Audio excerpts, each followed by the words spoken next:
a lot of guys are loyal to Ric Flair.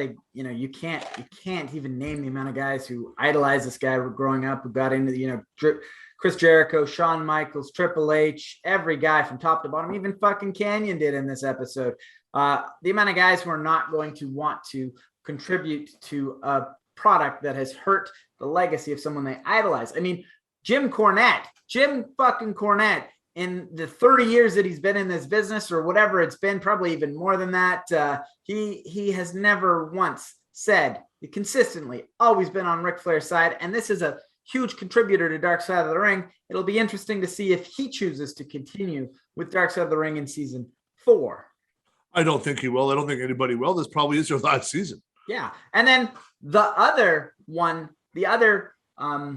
not flip side, but to pile on to that is, okay, guys are saying, I don't want to be a part of a show that hurt the legacy of someone I respect. That's one thing. And then there's other guys like Tommy Dreamer, who people are going to look at him and go, hey man, if I go in there and I say something and I speak my mind, and are they going to make it maybe go out of context? I mean, I don't know if Tommy Dreamer's words were necessarily taken out of context, but are guys going to be worried that they're going to say something that's going to get this national exposure, that's going to get them canceled? And then they're even in more fear that it's going to be edited out of context or edited in a way that doesn't make them look favorable.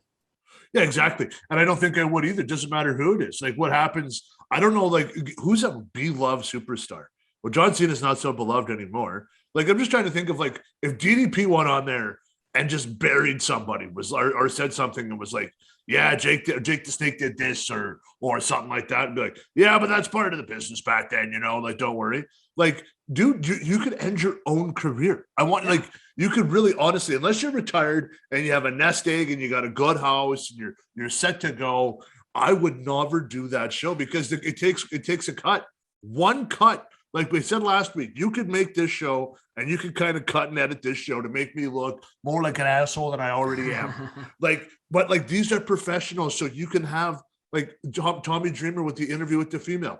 This happened. Next, cut to Tommy Dreamer. Well, every girl threw themselves at Ric Flair. You're like, oh, dude, if you would have seen what she said like 5 seconds ago, you probably wouldn't have said what you just said. And that's what I'm saying. The things that Tommy Dreamer said are inexcusable, but he didn't hear the things that stewardess was saying. So it does lend some credibility to him saying, I was taken out of context. And then the next guy that has a story that Dark Side of the Ring comes to them, they go, whoa, maybe Tommy Dreamer was taken out of context. Look what happened to him. And maybe I'm not going to get taken out of context, but maybe I will. And maybe I'm going to say something dumb and they're not going to protect me and they're going to use whatever they can. And I know this is going to be a narrative that paints the wrestling industry in a negative light, and they've already destroyed Ric Flair, and I really suddenly guys are going to stop showing up, and what do they got? Who are they going to have on this show?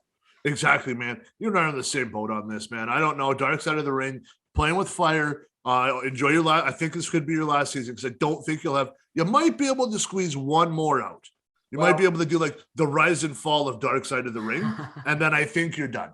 Well, that I'm sure, I'm sure that, to be honest, I really enjoy Dark Side of the Ring, and I hope that isn't what ends up happening. But I do fear for my own personal gratification that guys are going to stop wanting to be on there. But I will say that I think that the final episode, if they ever decide to call it quits and put an end to it, will be the dark side of the Dark Side of the Ring, and they'll get into all the controversies that they have produced, because they have produced quite a few controversies, and it would be an interesting series finale. Okay, so you and I are on the current I got one more thing for you before we move on here. Okay, we both said Ric Flair piece of shit the last 2 episodes, right? Sure. Okay. Conrad Thompson, yes, has been doing the extra, the confidentials of Dark Side of the Ring. Yeah, I am not a fan of that, actually. Do you think that's done?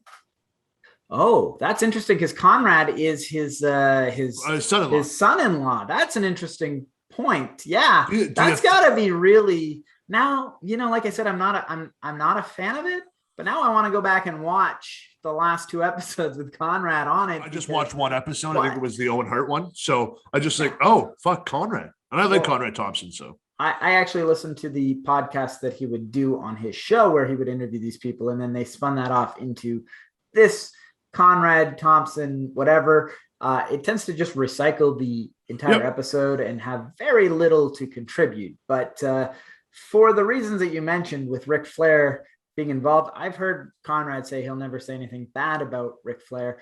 It does raise an eyebrow of how much more is a guy like Conrad going to be involved.